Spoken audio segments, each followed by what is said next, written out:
Welcome to YOUCANIC. Today here in YOUCANIC we have a 2015 Jaguar F-Type, and on this Jaguar we're going to go over where you locate your windshield washer fluid reservoir, and so where you can add windshield washer fluid.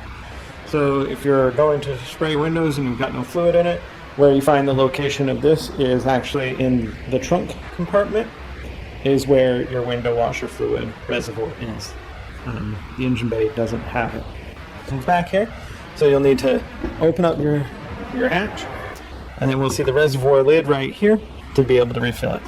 The blue lid with the washer symbol, and then be able to add our window washer fluid right here and be able to fill it up.